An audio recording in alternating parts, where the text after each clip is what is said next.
Hello दोस्तों, आज है 14 जुलाई 2023। मिशन चंद्रयान 3 लॉन्च हो चुका है। 2:35 पर लॉन्च हुआ था। इससे इंपॉर्टेंट महत्वपूर्ण क्वेश्चंस को इस वीडियो पर कवर करूंगा। तो आइए क्वेश्चंस को शुरू करते हैं। तो क्वेश्चन नंबर 1 हमारे पास है, मिशन चंद्रयान 3 को कब लॉन्च किया गया। तो जो मिशन चंद्रयान 3 है वो कब लॉन्च किया गया, तो 14 जुलाई 2023 को लॉन्च किया गया। ऑप्शन इसका राइट आंसर हो जाएगा। इसी के साथ इसके कुछ इंपॉर्टेंट पॉइंट को कवर करते हैं। तो इंपॉर्टेंट पॉइंट्स यहाँ पर दो दिए गए हैं, 1, 2। चंद्रयान 3 का तीसरा जो चंद्रमा मिशन है वो अभी लॉन्च हुआ है और जुलाई 2019 में चंद्रयान 2 के अनुवर्ती था, जिसका जो उद्देश्य था चंद्रमा के दक्षिणी ध्रुव पर एक रोवर भेजना था। लेकिन इसका जो मिशन था वो चंद्रयान 2 फेल हो गया था। इसकी वजह से चंद्रयान 3 का जो उद्देश्य है वो चंद्रमा की संरचना को बेहतर ढंग से समझने का जो उद्देश्य यहाँ पर बताया गया है। इसी के साथ बात कर लेते क्वेश्चन नंबर 2 की बात कर लेते हैं। मिशन चंद्रयान 3 को कहाँ से लॉन्च किया गया। तो जो मिशन चंद्रयान 3 है उसे कहाँ से लॉन्च किया गया, तो इसे सतीश धवन अंतरिक्ष केंद्र से लॉन्च किया गया है, जो कि हरिकोटा में स्थित है, जो कि आंध्र प्रदेश में है। इसी के साथ बात कर लेते हैं तीसरे नंबर के क्वेश्चंस की तरफ। तो तीसरे नंबर का क्वेश्चन हमारे पास है, चंद्रयान 3 को कहाँ पर लैंड करना है। तो जो चंद्रयान 3 है वो कहाँ पर लैंड होगा, तो ऑप्शन सी इसका राइट आंसर हो जाएगा, चंद्रमा के दक्षिणी ध्रुव पर लैंड होगा। इसी के साथ बात कर लेते हैं अगले क्वेश्चंस की तरफ। तो अगला क्वेश्चन हमारे पास है चौथे नंबर का क्वेश्चन।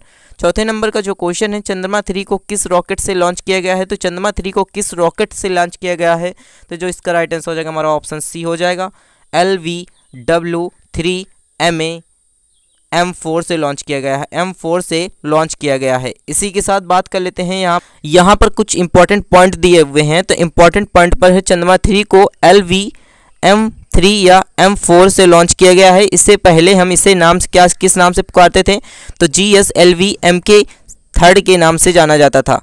तो LVM3 जो है इसका टोटल फुल नाम क्या है, तो इसका जो लॉन्च व्हीकल मार्क जो कि 3 हमारा है, यहाँ पर इसका नाम है फुल नाम। पुराना नाम की बात कर लें तो पुराना नाम GSLV-MK है। इसका फुल नाम की बात करें तो इसका जो फुल नाम है हमारा जियोसाइक्लोनस सैटेलाइट लॉन्च व्हीकल है मार्क। इसी के साथ बात कर लेते हैं हम, इसी के साथ 5वें नंबर की क्वेश्चंस की तरफ बढ़ लेते हैं। तो 5वें नंबर का हमारे पास क्वेश्चन है, चंद्रमा 3 के लिए प्रमुख रॉकेट इंजन का क्या नाम है। तो चंद्रमा 3 के लिए एक प्रमुख रॉकेट इंजन बनाया गया था, उसका क्या नाम रखा गया था, तो उसका नाम जो हमारे पास है क्या रखा गया था, ऑप्शन सी इसका राइट आंसर हो जाएगा, CE-20, जो कि क्रायोजेटिक इंजन है, इसका नाम रखा गया था क्रायोजेटिक इंजन CE-20। इसी के साथ बात कर लेते हैं 6वें नंबर के क्वेश्चंस की तरफ। तो 6वें नंबर का क्वेश्चन हमारे पास मोस्ट इंपॉर्टेंट क्वेश्चन है, मिशन चंद्रयान को 3 को किसने लॉन्च किया। तो जो मिशन चंद्रयान 3 है इसे किसने लॉन्च किया, तो इसरो, जो कि भारत की एक एजेंसी है इसरो, जिसने लॉन्च किया, इसरो ने लॉन्च किया। तो इसके फुल फॉर्म के विषय में जान लेते हैं। तो इसका जो फुल फॉर्म है हमारा इंडियन स्पेस रिसर्च ऑर्गेनाइजेशंस, जो कि इसका फुल फॉर्म है। इंपॉर्टेंट पॉइंट्स हैं तो यहाँ पर भारतीय अंतरिक्ष अनुसंधान संस्थान इसे हिंदी में कहते हैं। इसकी स्थापना 15 अगस्त 1969 ईस्वी को हुई थी। जो मुख्यालय है वो बेंगलुरु कर्नाटक में स्थित है। इसी के साथ इनके जो अध्यक्ष 2023 के हैं S सोमनाथम है। इसी के साथ इनके पहले अध्यक्ष जो थे विक्रम साराभाई थे। इसी के साथ कुछ 7वें क्वेश्चन की तरफ बढ़ लेते हैं। तो 7वां क्वेश्चन हमारे पास है, इसरो ने चंद्रयान 3 मिशन में कौन सी 3 प्रमुख उद्देश्य निर्धारित किए हैं। तो चंद्रयान के जो 3 है इसके मिशन में इन्होंने 3 प्रमुख उद्देश्य निर्धारित किए हैं। तो वो कौन कौन से उद्देश्य हैं, तो option A, option B, option C, ये तीनों उद्देश्य हैं, इन्हें लॉन्च किया गया है। उपयुक्त सभी इसका राइट आंसर हो जाएगा ऑप्शन सी। मतलब चंद्रमा की सतह पर एक सुरक्षित और नगम लैंडिंग का प्रदर्शन किया जाएगा। इसी के साथ चंद्रमा पर रोवर को घूमने के लिए क्षमताओं का प्रदर्शन किया जाएगा। यहाँ पर बताया जाएगा वैज्ञानिक अवलोकनों का भी प्रदर्शन करेगा। तो ऑप्शन सी डी इसका राइट आंसर हो जाएगा, उपयुक्त सभी, मतलब A, B, C। इसी के साथ बात कर लेते हैं 7वें के बाद 8वें नंबर के क्वेश्चन। 8वें नंबर से पहले यहाँ पर महत्वपूर्ण तथ्य दिए हुए हैं। तो जो महत्वपूर्ण तथ्य हैं इन्हें देख लेते हैं। तो इस मिशन में भारत चांद की धरती पर एक लैंडर उतारेगा। इस लैंडर में एक रोवर भी है जो कि चंद्रमा की धरती पर घूमेगा और वहां के कुछ प्रयोग आपको दिखाएगा। लैंडर चांद पर एक लूनर दिन तक रहेगा। एक लूनर दिन मतलब धरती के 14 दिनों के बराबर होता है। इसी के साथ यहाँ पर चंद्रमा जो है, चंद्रमा 3 के लैंडर की चांद की सतह पर लैंडिंग के लिए जरूरी है कि वहाँ सूरज निकलता हो। लैंडर के लिए सैटेलाइट जरूरी है। चांद पर सूरज 14 से 15 दिन सूरज निकलता है और बाकी 14 से 15 दिन सूरज नहीं निकलता। तो इन 14 से 15 दिनों के बीच में ही जो है हमारी जानकारी, जो हमें जानकारी चाहिए, भारत को जो जानकारी चाहिए उसे यह एकत्रित करके देगा। इसी के साथ यहाँ पर हम बात कर लेते हैं 8वें नंबर के क्वेश्चंस की तरफ। तो 8वें नंबर का जो क्वेश्चन है, मिशन चंद्रयान 3 भारत का चंद्रमा में कौन सा मिशन होगा। तो मिशन चंद्रयान 3 जो भारत का चंद्रमा में कौन सा मिशन होगा, तो वो तीसरा होगा। ऑप्शन 20 का राइट आंसर हो जाएगा, तीसरा होगा।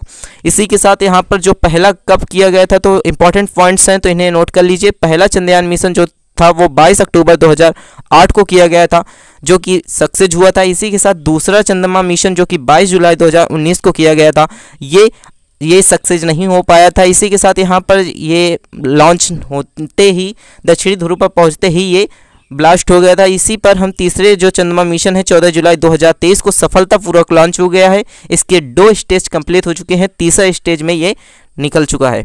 इसी के साथ हम बात कर लेते हैं 9 नंबर के क्वेश्चंस की तरफ। तो 9 नंबर का जो हमारे पास क्वेश्चन है, मिशन चंद्रयान 3 की थीम क्या है। तो जो मिशन चंद्रयान 3 की जो थीम है वो क्या है, तो जो इसका राइट आंसर हो जाएगा हमारा option A, science of the moon, जो कि मिशन चंद्रयान 3 की थीम है। इसी के साथ बात कर लेते हैं 10 नंबर के क्वेश्चंस की तरफ। तो 10 नंबर का क्वेश्चन हमारे पास है, चंद्रयान 3 में इनमें से क्या नहीं है। तो चंद्रयान 3 में इनमें से क्या नहीं है, लैंडर है, रोवर है, ऑर्बिटल नहीं है। तो ऑप्शन सी इसका राइट आंसर हो जाएगा, ऑर्बिटल नहीं है।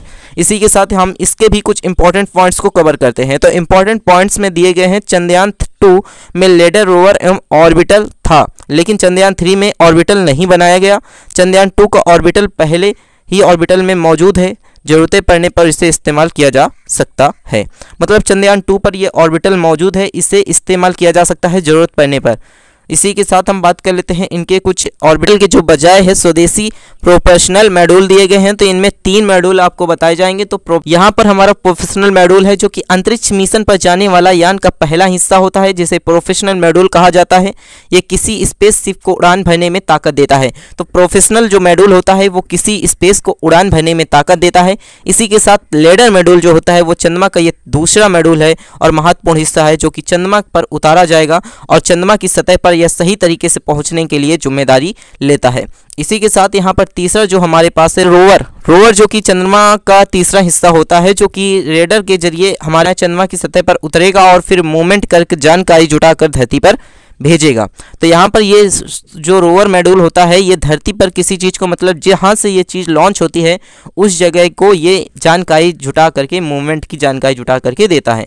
अगर आपको हमारी वीडियो अच्छी लगी तो वीडियो को लाइक करें, अपने दोस्तों के साथ शेयर करें, क्योंकि इसी प्रकार की वीडियो आपको इस चैनल के माध्यम से मिलते रहेंगे। Thanks for watching this video.